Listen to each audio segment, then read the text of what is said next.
Muy buenas amigos y amigas de Spanish Libertarian, ¿cómo estáis? ¿Cómo estáis pasando el confinamiento? Yo hoy especialmente pues estoy un poco más contento de lo que pudiera ser habitual. Tengo una persona que tuve aquí aproximadamente hace un año, una persona muy famosa, una persona que respeto intelectualmente y no lo digo por adularlo. Antes de continuar con el vídeo me gustaría comentaros que estoy colaborando con la editorial Unión Editorial. Si seguís el link que hay en la descripción, todas las compras que hagáis en las que introduzcáis el código SPALIB, S-P-A-L-I-B, tienen un 5% de descuento. Además, los envíos son gratis si resides en España y si haces una compra superior de 20 euros te regalan el libro autobiográfico Hayek sobre Hayek. Sin más, os dejo continuar ver el vídeo, pero os animo a que entréis en este código de descuento. La anterior entrevista que hicimos, la dejaré en la descripción, me gustó mucho, entonces intentaré que esta entrevista sea una continuación y tenemos con nosotros hoy al politólogo y escritor Agustín Laje. Agustín, ¿cómo estás? ¿Qué tal, Ignasi? ¿Cómo va? Bueno, estamos dentro de lo que se puede bien. Supuestamente este video tenía que ser cara a cara, como habíamos dicho, tomando unas cervezas. Bueno. Pero bueno, tendrá que ser así pues nomás. Yo creo que puede ser un momento para hacer un brindis virtual. La cerveza como mínimo la tengo. Salud. Sí, salud. Salud no estamos en persona, pero gracias a Dios tenemos a YouTube, tenemos a Internet y sobre todo lo que tenemos es las ganas de conversar, de pasar un buen rato y de conocer, de aprender y de compartir, porque esto también va de compartir, porque sin audiencia nada de esto tendría sentido. Como he dicho antes, la anterior entrevista que le hice a Agustín, yo creo que estuvo muy bien, tratamos muchos temas y fue como un viaje intelectual, te podemos conocer a ti también como piensas, así que me gustaría que esta entrevista fuera un poco una continuación de la anterior. Me acuerdo perfectamente la última reflexión que tú dijiste en la entrevista, te pregunté, bueno, ¿y cómo te defines intelectualmente? Y me dijiste, mira, yo no lo sé. Que no me importan mucho las etiquetas porque voy cambiando y entonces a veces las etiquetas son un arma arrojadiza más que te tiran a uno más que no algo en lo que uno se agarra para definirse. Entonces, hablemos un poco de esto, si quieres, para entrar en materia. ¿Qué tan limitantes son las etiquetas políticas en este caso en momentos de incertidumbre especialmente fuertes como el que estamos viviendo? Bueno, si la política es el arte no de acercar a los idénticos, sino a los similares, una obsesión por el etiquetaje es una obsesión totalmente antipolítica. Uh-huh. Y en ese sentido hay obviamente un espectro de coincidencias entre distintos grupos, que sin embargo, grupos digo en términos de grupos de ideas, que se han ido ultrafragmentando en especies de sectas con un juego lingüístico que no es el juego del lenguaje de la gente de allí afuera, de la gente normal, de la gente que después vota. Uh-huh. Y en definitiva, como te digo, se ha sumergido a los sistemas de ideas hiperfragmentados en una lógica más que política sectaria. Restituir lo político en ese sentido es empezar a cortar la manía por el etiquetaje ultra específico. Lo vamos a poner con algunos casos bien claros. A ver, en el año 2009, por ejemplo, cuando yo estaba formándome dentro de lo que eran los think tanks liberales, todos teníamos la noción de que estábamos dentro de un conjunto de gente que podía caber bajo el rótulo de liberales. Como una gran casa de ideas, ¿no? Exactamente. Ahora luego, dentro de eso sí, obviamente había gente que le gustaba más Ayn Rand, durante algún tiempo fue mi caso, había gente que le gustaba más Mises, había gente que le gustaba más Hayek, había gente que era un poco más conservadora, un poco más liberal, pero, digamos, había una fauna de etiquetas muy reducidas, muy reducidas. En cambio, hoy yo veo una multiplicidad de sectas ideológicas, ¿no? O sea, tenemos a los libertarios, a los ANCAP, a los paleolibertarios, a los objetivistas, a los neoconservadores, a los conservadores, a los paleoconservadores, y bueno, podemos seguir, ¿no? Porque sí, esto tiende a seguir. Entonces, en ese sentido, yo creo que una buena actitud política es tratar de encontrar un significante tendencialmente vacío, esto es, que no remita directamente a nada demasiado concreto y que, sin embargo, pueda reencadenar ese conjunto de posiciones del espectro ideológico para ponerlos bajo un mismo significante. Y yo creo que, en ese sentido, la palabra derecha es una palabra que puede oficiar muy bien para eso, porque además es una palabra que la gente normal la sabe, sabe a qué va uno cuando la utiliza. Vos te subís a un taxi y el tipo va a saber que es la izquierda, que es la derecha, por lo menos como intuición. En cambio, vos te subís a un taxi y te pones a hablar de temas sociales, políticos, económicos y le decís, no, mira, yo soy paleolibertario, y el tipo Claro. no va a tener idea. No va a tener idea. Y ya se intentó, es decir, cuando políticamente se trasladó la lógica de think tank al ámbito electoral, no dio resultado. Un ejemplo claro para mí, y perdón que no hable de mi país, sino del tuyo, es el de este país, que es donde yo estoy viviendo también ahora, que es España, donde el Partido Libertario no ha tenido éxito electoral, y donde un partido como Vox, que utiliza un término como derecha mucho más amplio y dentro del cual caben libertarios, liberales, conservadores, menos conservadores, más nacionalistas, menos nacionalistas, en el sentido de América Latina, no en el sentido español, que sé que es otra cosa. Se entiende. Y bueno, es la tercera fuerza nacional. Entonces, creo que hay que seguir el ejemplo de una política realista, ¿no? Y creo que, bueno, Vox para mí es un cierto modelo. Bueno, lo que dices es un punto muy interesante. Lo que pasa es que vamos a intentar desgranarlo un poco porque no sé si estoy de acuerdo. Sí. Cuando tú entras en un taxi, ponías este ejemplo y te dices, bueno, yo soy de derecha. Aparte, con los taxistas siempre hay como esta relación de hablar, es algo curioso.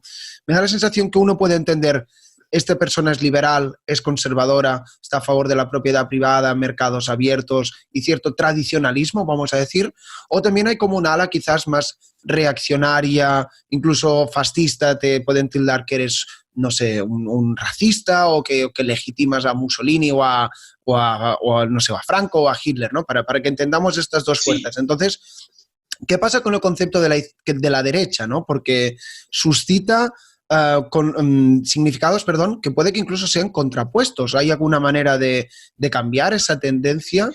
Bueno, yo te diría que el mismo drama lo vive la izquierda. Claro. Es decir, ¿qué es la izquierda? ¿Es Stalin o es la socialdemocracia? Claro. ¿Es Stalin o es Hillary Clinton? ¿No? O sea, como para ponerlo con un personaje, o es Biden, ¿no?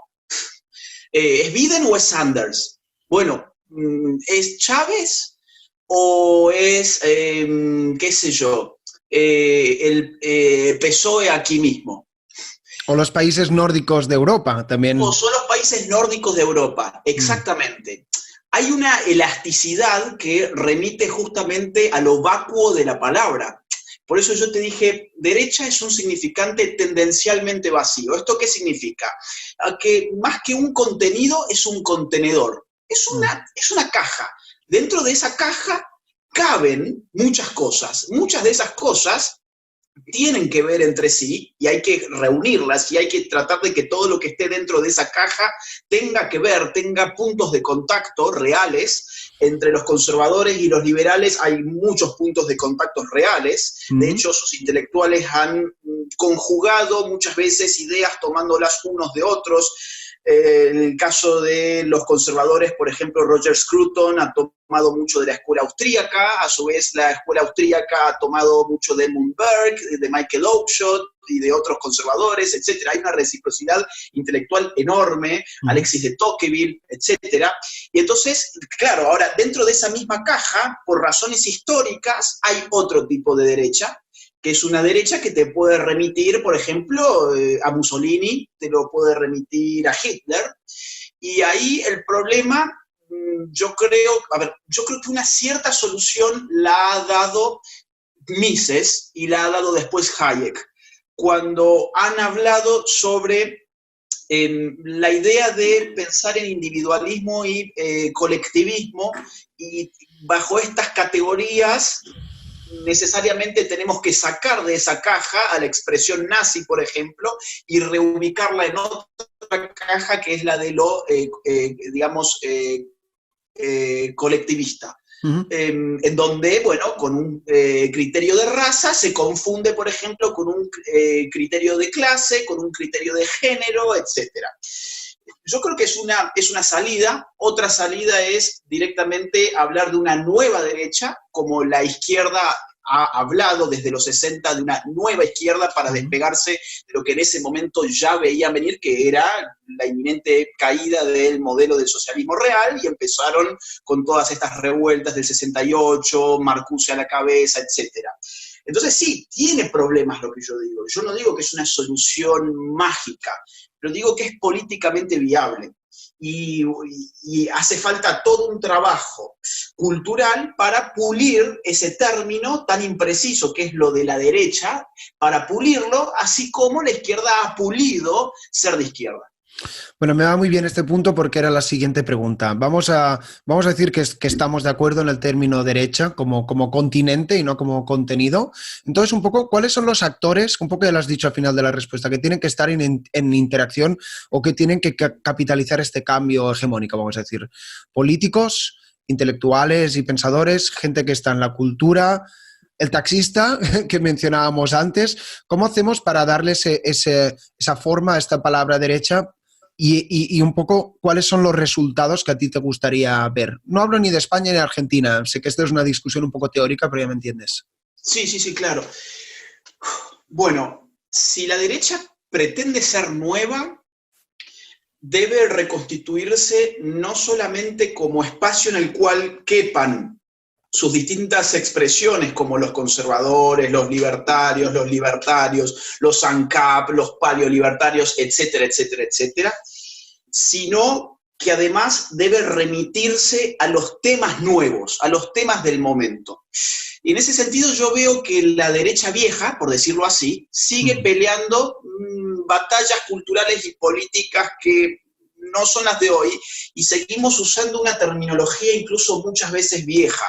Y no nos damos cuenta que podemos apropiar de la izquierda un montón de cosas que le han servido durante mucho tiempo, pero que ya no las utiliza como recurso porque no les conviene. Por ejemplo, la noción de imperialismo.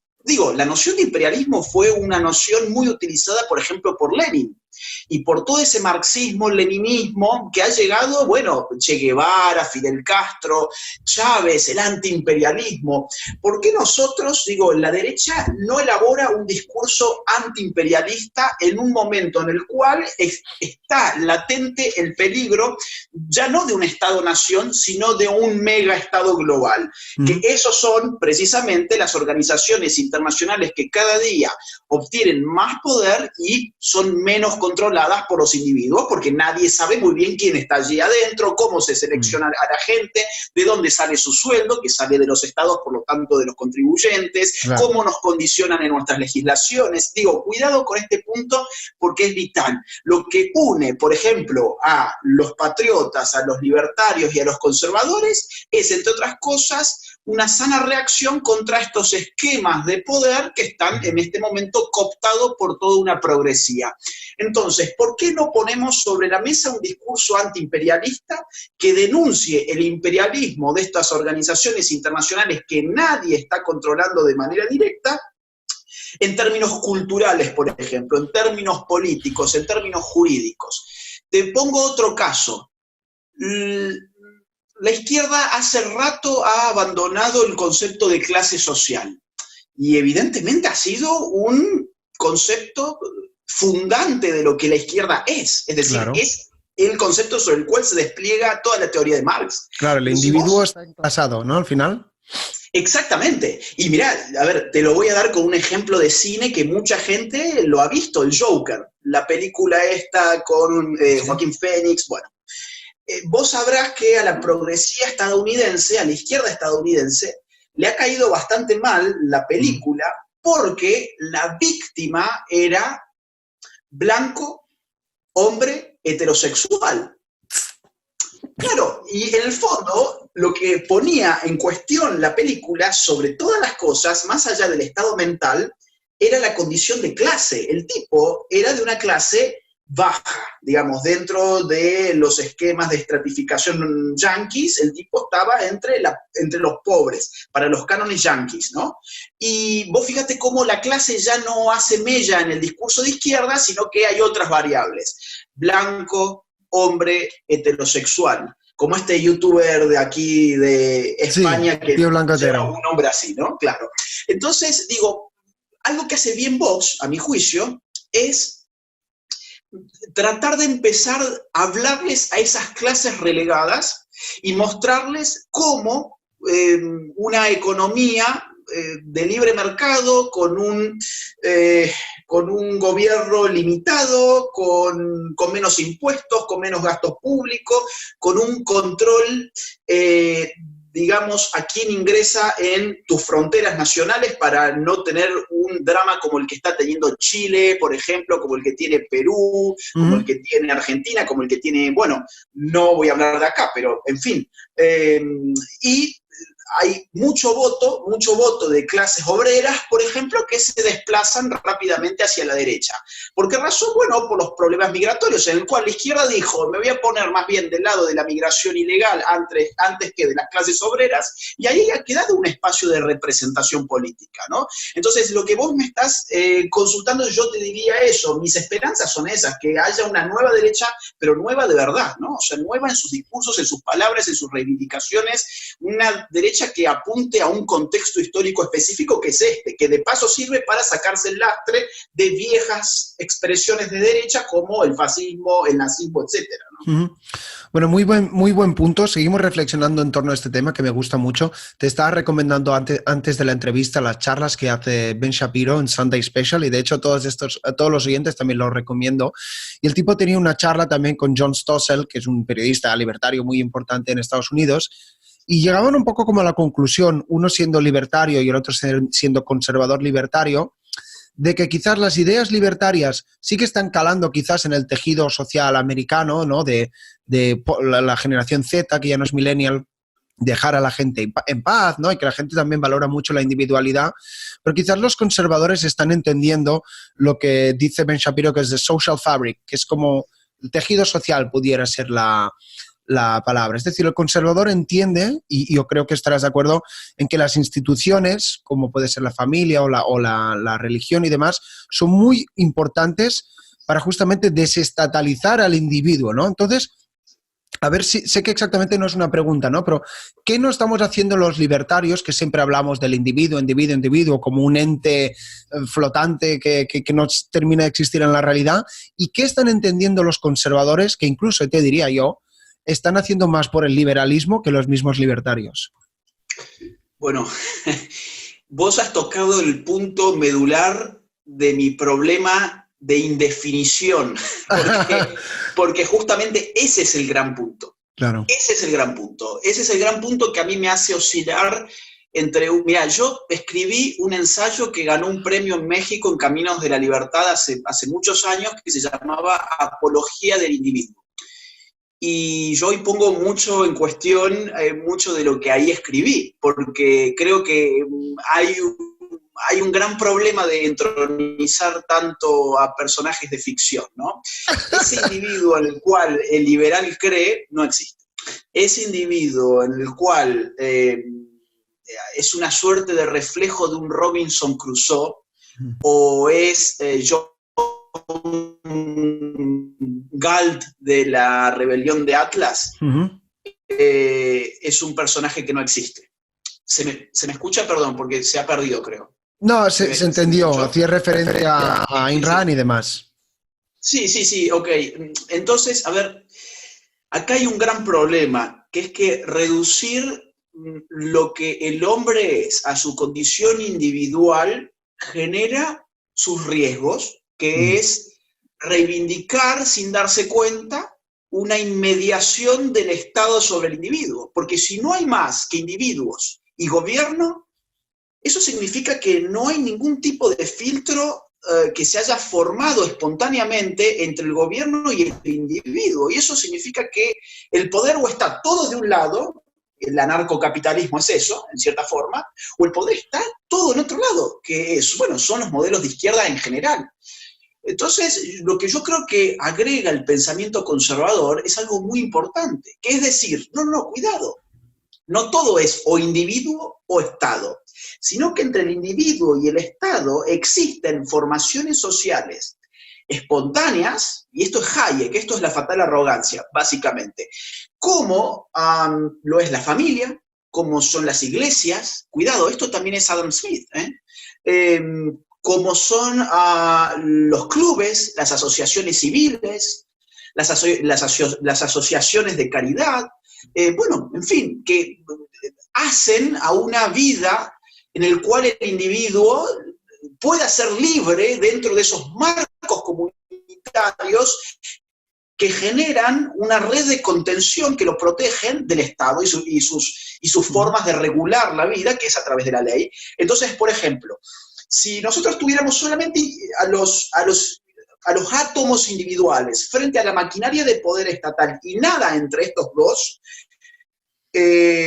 ¿cómo se educa a la gente? ¿Cómo se educa a un individuo que llega a este mundo? Bueno, habitualmente dentro de una microcomunidad que es la familia. La familia tiene un rol en la educación de sus hijos. Ahora, quita esa familia. Bueno, ¿qué tenés? Una inmediación, una inmediatez entre el político y el individuo que debe ser educado. Te pongo otro ejemplo, el sostenimiento económico que hacen las iglesias de muchas familias a través de la caridad privada. Bueno, quita a las iglesias y que tenés planes sociales estatalmente centralizados. Claro. Entonces, digo, las comunidades, las formaciones sociales que se mantienen por espíritu no individualista, ni espíritu mercantil, sino espíritu comunitario y verdaderamente solidario, son importantes para la protección de la libertad individual. Y eso es lo que los conservadores ven y a veces los libertarios dejan de ver por su reivindicación tan radical del individuo. Vamos a analizar un poco este punto con el que estoy de acuerdo, incluso te diría que un poco más influenciado, no te voy a engañar. ¿Cómo hemos llegado hasta aquí? ¿Crees que esto, tal y como dicen los economistas, es una propia externalidad de la prosperidad que nos ha dado el capitalismo? Es decir, el capitalismo nos ha liberado, entre comillas, y entonces hemos creído que todo era posible y hemos abrazado también un estilo de vida secular y demás, que no lo critico, o sea, de hecho yo no soy una persona ni religiosa ni demás, pero sí que es verdad que quizás esta abundancia ha hecho que no tomemos en consideración estas instituciones preexistentes, ¿no? Entonces, casi que podríamos decir que somos culpables los procapitalistas un poco del momento en que nos encontramos. No sé si compartes este análisis, Agustín. Sí, y es otro dedo sobre la llaga, de hecho. Creo que sos el tipo que mejores preguntas hace, y en serio lo digo, porque son las preguntas que hay que hacerse. Y estas preguntas no es que sean nuestras, no es que sean, digamos, que vos las hayas inventado o yo las haya inventado, sino que, por ejemplo, ya están en Schumpeter, un austríaco, ¿no? Sí. O sea, Schumpeter ya plantea que el capitalismo mina sus propias condiciones de posibilidad.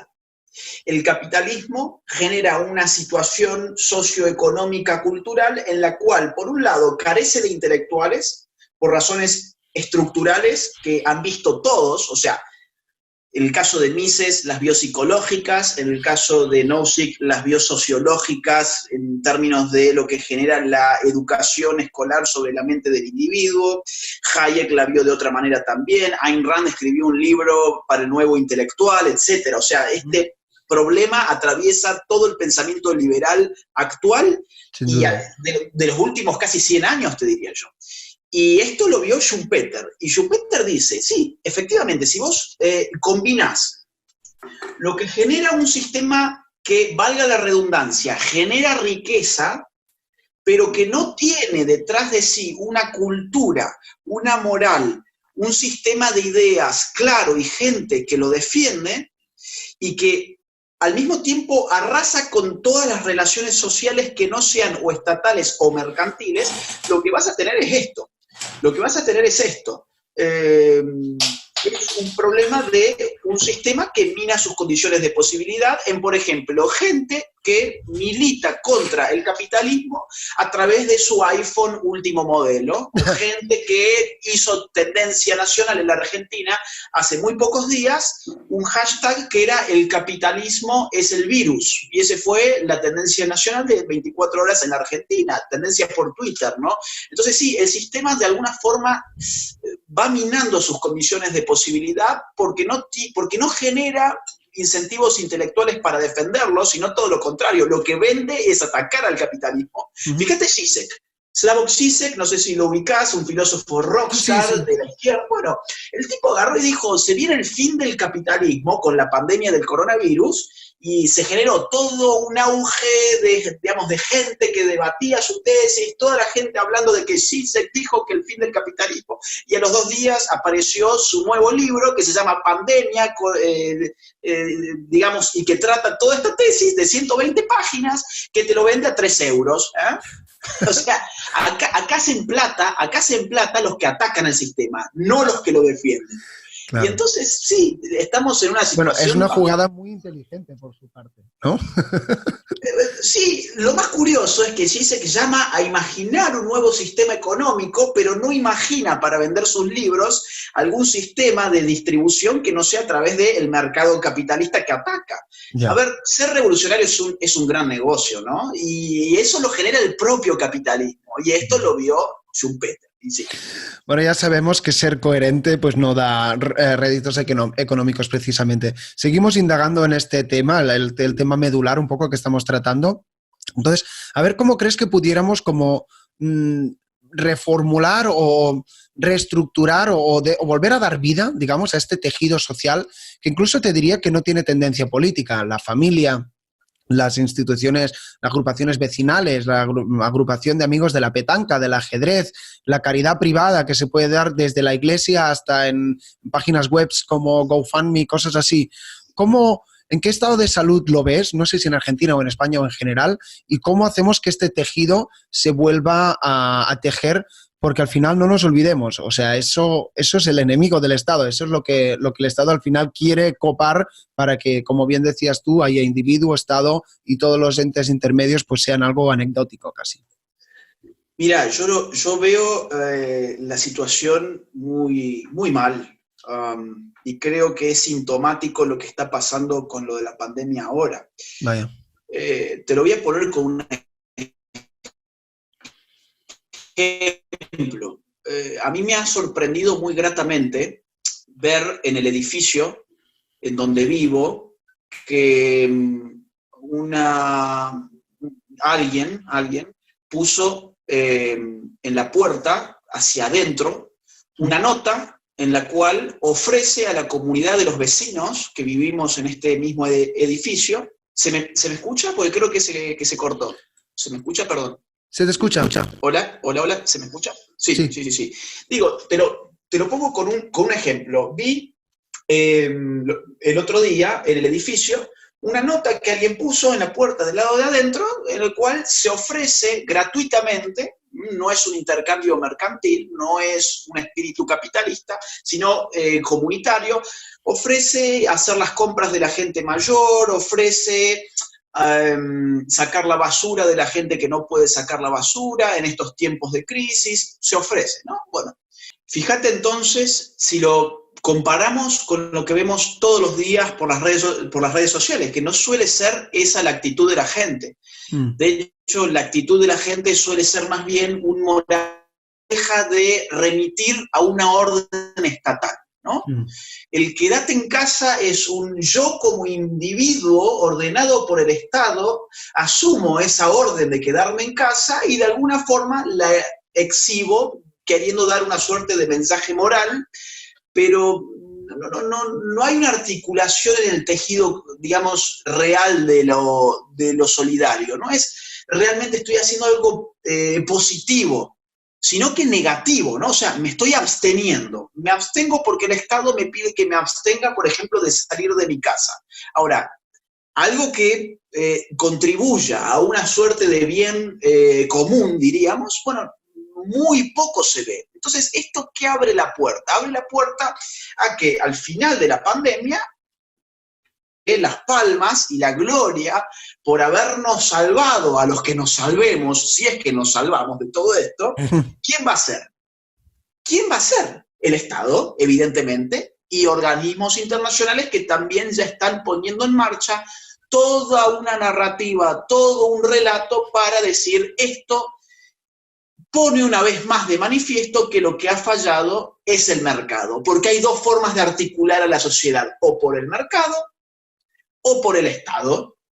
Bueno, ¿y qué pasa con esa cuestión intermedia de la cual hemos hablado? De los individuos libres, solidarios realmente, con espíritu comunitario, ayudándose recíprocamente, no porque una ley se los ordena o no porque digamos, un incentivo económico lo sugiere, sino en una relación estrictamente, digamos, solidarias. En términos reales, no esta solidaridad forzada que el Estado te obliga. Y ese es el tipo de vínculo social que lamentablemente no existe prácticamente. La excepción a la regla te la doy con ese caso de esta vecina para darte a entender que esto existe, pero en miniatura. Es la excepción. La norma es otra cosa. La norma es el Estado me está obligando a quedarme en mi casa y por eso me quedo y además te doy una lección moral mientras te muestro cómo hago ejercicios, cómo mantengo mi formidable cuerpo, ¿no? Bueno, eso es un poco lo que vivimos. Cambiamos un poco de tema o quizás evolucionamos un poco de lo que vamos hablando. Hablemos de comunicación y de marketing y demás, porque me da la sensación que quizás cuando uno habla de derechas, ¿no?, que mencionabas antes, la derecha es insensible, es egoísta, es desaprensiva, es arrogante, es avariciosa, y quizás esta sensibilidad que hablabas tú de la viejita que pone el cartelito y de tantas situaciones altruistas y espontáneas que suceden, es un poco el mundo ideal que estamos imaginando. Entonces, ¿cómo hacemos para quizás recuperar esta palabra de la sensibilidad? Podríamos decir que quizás tenemos las personas en que creemos en esto, porque ya sabemos, la arma arrojadiza que nos lanzan es que nosotros somos los fascistas y que queremos la individualidad y que no tenemos ningún tipo de sensibilidad ni empatía y demás. ¿Cómo hacemos para recuperar este mensaje quizás empático o motivador para, ya no digo el votante, sino para cambiar la hegemonía, que es un poco de lo que venimos hablando? Mira, yo hace un rato te comenté que yo era muy randiano. Creo que gran parte de la derecha libertaria se ha articulado en función de un discurso más bien economicista, donde la acción humana es explicada siempre en términos de rentabilidad, ¿no? O sea, ¿me conviene económicamente o no me conviene hacer esto? Hay que intentar superar un poco esa visión que se desplegó en el campo económico, en el campo teórico, pero contagió también el espacio de lo político en el libertarianismo. Tanto por la senda randiana, digamos, como por la senda, en cierta medida, también, digamos, austríaca, porque también hay algún economicismo, paradójicamente, porque han hecho más filosofía social y moral, han sido más unos continuadores de Adam Smith en ese sentido que otra cosa, pero también hay a veces se confunden un poco con un poco lo que ha sido el planteo de Milton Friedman, o más que los austríacos, mejor dicho, los que han seguido después de los austríacos. Se ha tomado demasiado de la escuela de Friedman, de Chicago, los Chicago Boys, que económicamente son brillantes, pero hay otra dimensión que es la política, ¿no? Y entonces ahí es donde ya a la gente querer convencerla siempre solamente con una racionalidad instrumental económica es donde perdemos. Entonces yo no hago cosas si no me resultan rentables económicamente. Ese parece ser el imperativo moral que ha circulado entre libertarios últimamente y es un imperativo totalmente antipolítico. Económico, claro. Es brillantemente económico. El problema es que las relaciones económicas son una cosa, las relaciones sociales son otra cosa, las relaciones políticas son otra cosa. Entonces yo te diría, hay que tratar de superar ese economicismo. Y ahí es donde esta mezcolanza entre conservadurismo y libertarianismo se puede ayudar, digamos, mutuamente, con la reivindicación radical de los libertarios respecto de la libertad negativa para aportarle a los conservadores que por ahí miran con buenos ojos al Estado dirigiendo alguna cuestión moral, pero al revés, los libertarios receptando la necesidad de una moral no estatalmente controlada, pero además de un discurso que vaya más allá de lo netamente económico. Por eso yo apunto siempre a la síntesis entre todas estas corrientes. Obviamente que es un desafío superar muchos años de egoísmo racional, por decirlo con Ayn Rand, no es fácil.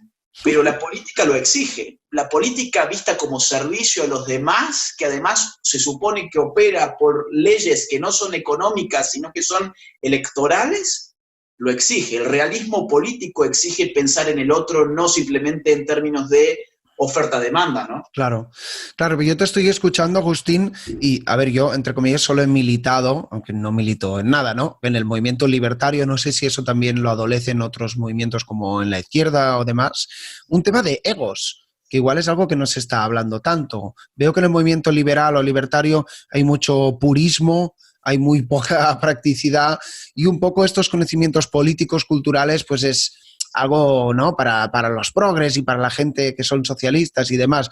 ¿Cómo podemos ser lo más honestamente efectivos? Decir, bueno, chicos, en la coyuntura en que estamos tenemos un enemigo común, vamos a unar fuerzas y luego, si acaso, ya discutiremos las nimiedades. ¿Tú lo ves posible o quizás nos estamos autolimitando por nuestra propia personalidad?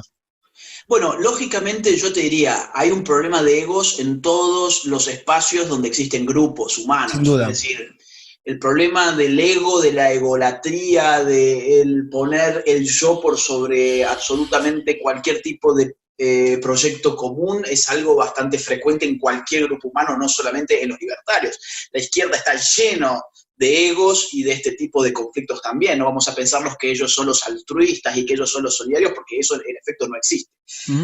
Ahora bien, yo te diría, ¿cómo encontrar un punto de unión que pueda superar estos egos y estos termómetros ideológicos? El liberalómetro, el derechómetro, podríamos también ponerlo, digamos, de otro lado, ¿no?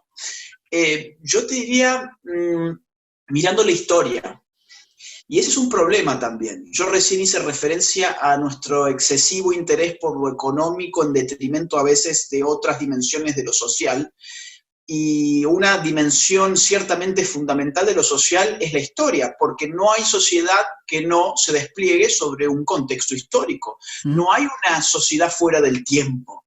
La sociedad siempre tiene un antes, tiene una ahora, y el porvenir está siempre determinado y condicionado, más que determinado, no solamente por el ahora, sino también por la lectura que hacemos del antes.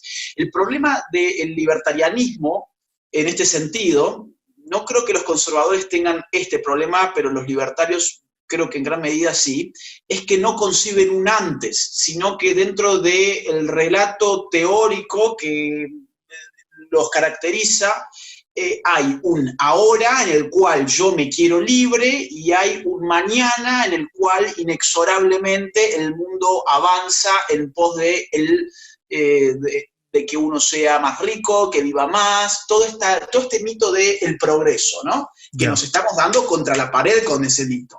Y ese mito es producto de no ver la historia, digo, ¿no? O sea, este mito de siempre, fíjate cómo la curva avanza, la gente cada vez vive mejor y no sé qué, te das contra la pared en algún momento. Ahora nos estamos dando contra la pared del mito del progreso, que es un mito progresista, empecemos por ahí. Entonces, mirar el pasado es importante.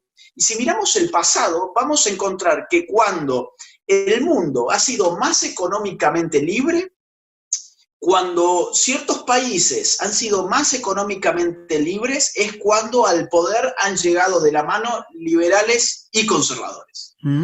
Ronald Reagan, Margaret Thatcher. Yo por ahí escucho que Margaret Thatcher era una libertaria, progresista, porque abolió no sé qué ley contra los homosexuales, en fin, pero cuidado porque con Margaret Thatcher sube un montón de gente muy conservadora también, y Margaret Thatcher, no nos olvidemos, era íntima amiga de Augusto Pinochet. incluso estando Augusto Pinochet fuera del poder, que no era justamente un libertario, digamos, progre, ¿no? Claro. Entonces yo digo, bueno, vamos a los hechos históricos reales. La política es el arte de lo posible. Tenemos que tener los pies sobre la tierra. Luego las fundaciones y los think tanks podrán volar un poco más, pero si la política es el arte de lo posible, hay que tener los pies en la tierra. Y en la tierra no es solamente presente, sino que la tierra también está hecha de pasado. Hay que conocer el pasado para conocer qué es políticamente viable. Lo que ha sido políticamente viable hasta ahora es alianzas entre conservadores y liberales. Y esto es en lo que se confunde Rothbard. Rothbard comete un grave error por el cual paga un gran precio que después lo rectifica, que es el de pensar que el libertarianismo puede ser una opción política viable si se da la mano con la progresía zurdo-izquierdista. Y este error lo paga digamos, en tanta medida que termina cortando con el movimiento libertario y ahí genera una nueva corriente más, una nueva fragmentación más, que es el paleolibertarianismo y todo esto que ya, digamos, de lo que ya hemos hablado, ¿no? Entonces, mirar el pasado es importante en pos de la unidad, paradójicamente. Bueno, es bastante interesante y denso tu análisis. Más o menos para ir acabando, hablemos de soluciones. Vamos a intentar terminar con una nota un poco más positiva. Esta sociedad que parece que está dividida, no sé si por izquierdas o derechas, quizás es un poco un análisis hecho con la brocha gorda, pero nos entendemos. ¿Cómo podemos hacer para trabajar mejor? Déjame que te enseñe un libro que me estoy leyendo de un autor que se llama Jonathan Haidt. No sé si te suena por casualidad. No lo ubico, mira. Genial, un psicólogo moral. En este libro se llama La mente de los justos, ¿por qué la política y la religión dividen a la gente sensata? Y su último libro se llama The Coddling of the American Mind, que también ataca muy fuerte a los campus americanos y demás. Él, te pongo un poco en contexto, era un liberal, ya sabes, liberal en América, es progresista, que empezó a leer sobre conservadurismo, que empezó a leer sobre libertarianismo y entonces, digamos, se ha abstraído y dice, como psicólogo moral puedo ver buenos puntos en todas las tesis políticas. Entonces, su análisis, para ponerlo muy brevemente, es que los grupos en la sociedad son necesarios y son complementarios porque la unión hace el poder y necesitamos trabajar juntos. Entonces, la pregunta en este caso es, si las tesis políticas cada vez están más polarizadas y no se quieren escuchar y no quieren trabajar juntas, y qué decir de Argentina, en el cual la grieta es tan fuerte, ¿cómo puede tirar adelante un país cuando la politización es tal en que ni las tesis, ni digamos, los arquetipos de personas diferentes que hay en la sociedad se quieren ni cooperar ni trabajar juntos? Bueno, me haces ponerme bien exacerbadamente radical, porque acá... Tú suéltate, ¿eh? Acá sí hay un punto de discordia entre liberales y conservadores. Okay. He intentado hablar en general sobre los puntos en contacto, y acá creo que puede haber un punto donde, bueno, más, sí, puede haber un punto ahí donde no haya tanto acuerdo. Yo creo que la derecha, conservadora, alemana en general, no nazi, pero alemana, bueno, en el caso de este autor era filonazi, Carl Schmitt, ha considerado que la política es un juego de amigos-enemigos, ¿no? Entonces, de alguna forma, lo político se define por el conflicto. Pretender una política sin conflicto es una contradicción en sus términos. Evidentemente quiero aclarar, por si hiciera falta, adherir a la tesis de Carl Schmitt a uno no lo vuelve nazi, cuidado, porque la izquierda ha adherido ya a esa tesis de Carl Schmitt. La izquierda, de hecho, por ejemplo, con Laclau a la cabeza y con Chantal Mouffe a la cabeza, se manejan en un campo schmittiano. Y les ha ido muy bien, políticamente hablando. Yo te diría, mi visión de la política es bastante similar. Mi visión de la política es que, en efecto, la política es una consecuencia de que no podemos ser todos amigos. Pero la política es el arte de articular las enemistades sin que las enemistades deriven en una situación de guerra. Donde hay guerra ya no hay política, sino que opera la lógica del exterminio. En la política yo no extermino a mi enemigo, sino que con mi enemigo puedo todavía mantener una confrontación dialógica, pero incluso mi propia identidad se articula hasta cierta forma como un rechazo del otro. Yo creo que esta es una visión realista de la política que yo no es que la reivindique en términos éticos, sino que la reivindico como una buena explicación de lo que lo político significa.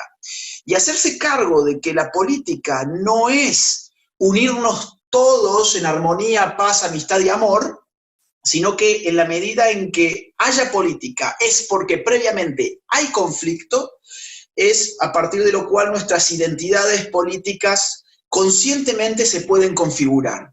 Entonces, yo no solamente soy yo, sino también yo soy no yo. O sea, yo soy aquel que está en la vereda del frente es. Yo defino parte de mi identidad como un no.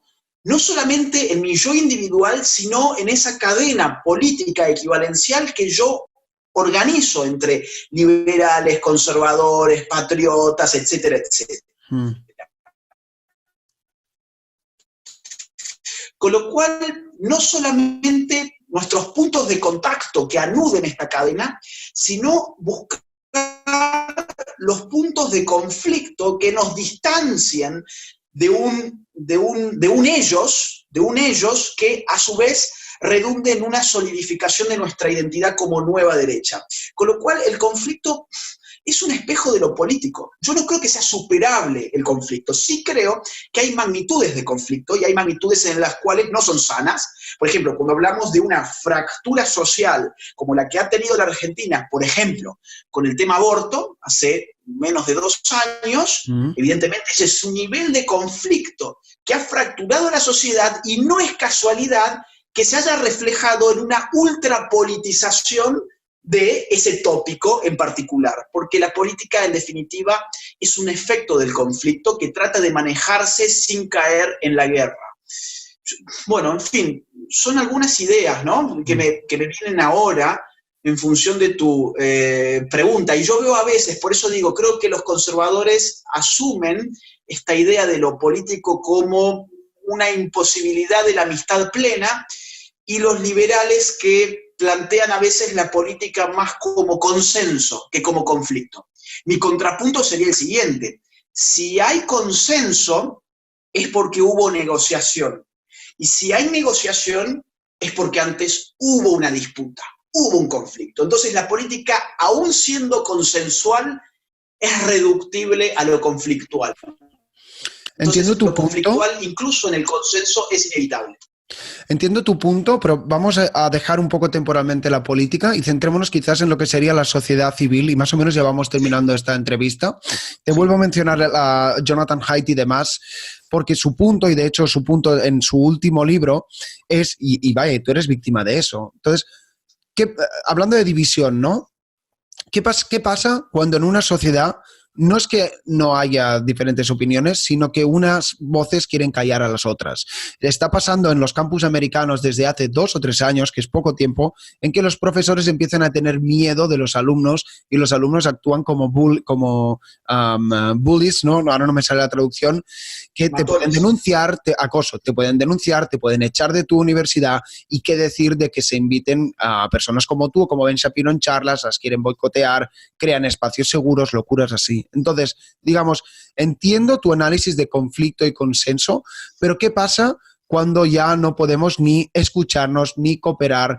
¿No crees que una sociedad quizás menos tolerante, en estos ejemplos que te he dicho, tiene que ser irreductiblemente peor? Por supuesto, por eso yo te decía, hay niveles de conflictos que son antisociales. Y hay niveles de conflicto que incluso son antipolíticos, en el sentido en que ni siquiera abren un espacio para una negociación política.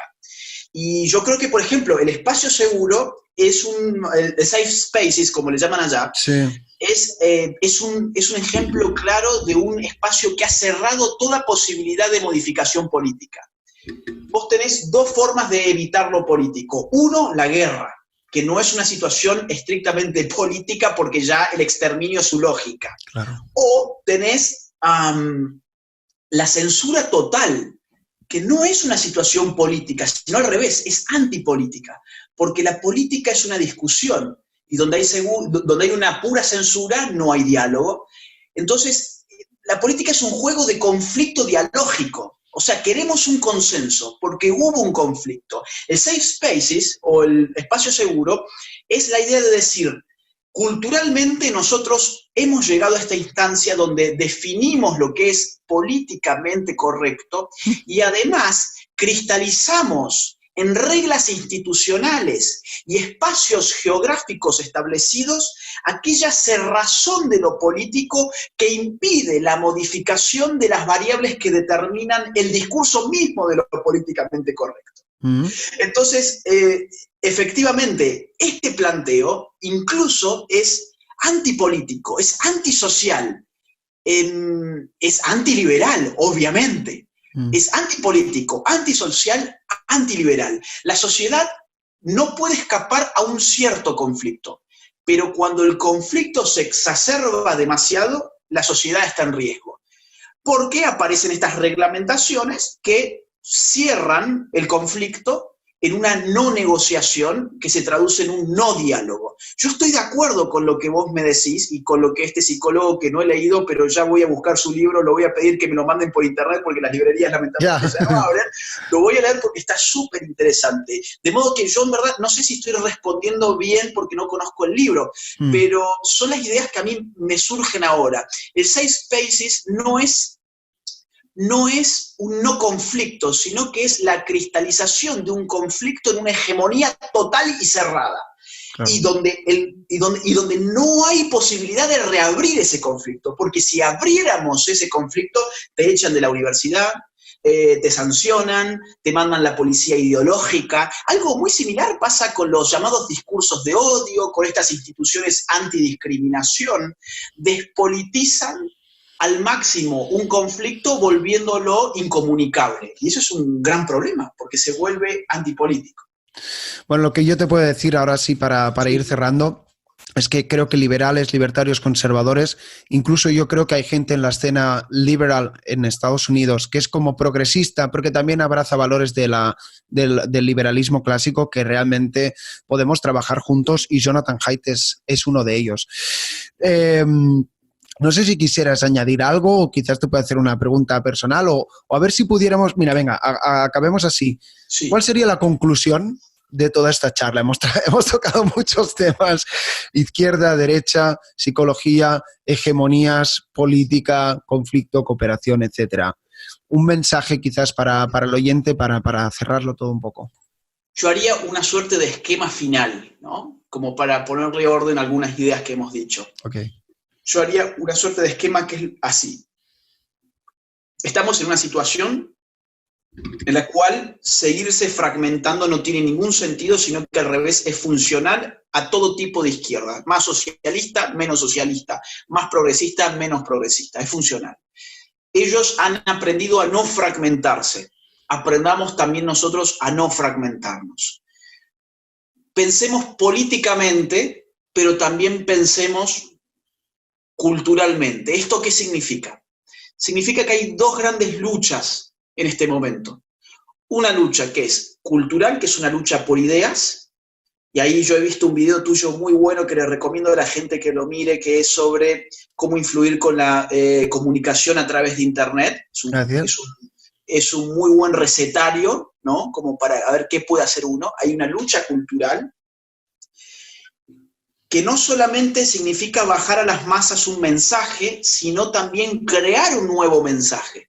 No podemos ser repetidores, o mejor dicho, hay gente que puede repetir y traducir cosas que hay otra gente que no las sabe poner de forma sencilla. Por ejemplo, Javier Milei es un gran comunicador porque ha bajado todo un corpus teórico enorme, muy difícil, al taxista del cual estábamos hablando. Digo, no tengo nada en contra de ningún taxista, que no se entienda esto como un elitismo intelectual, sino porque la situación que se genera en el taxi es siempre de diálogo con un otro que uno no lo conoce, que no es parte de su círculo. Por eso viene el ejemplo, el caso.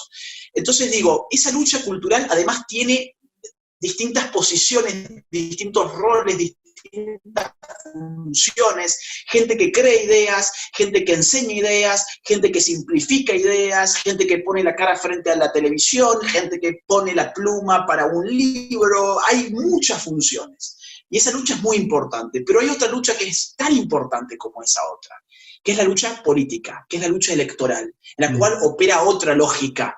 En la lucha por las ideas operará siempre un cierto purismo.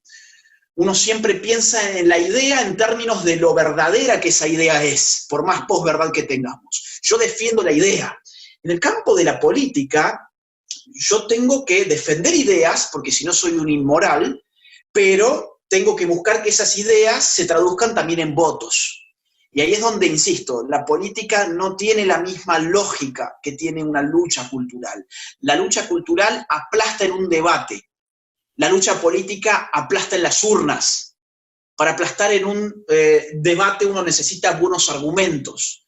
Para aplastar en la urna uno necesita representar. Y ahí hay que pensar cómo representamos a la gente. Y ahí es donde el individualismo, para retomar algo que inicialmente hablamos, es políticamente inconveniente. Entonces hay que replantear algunas cosas. Claro.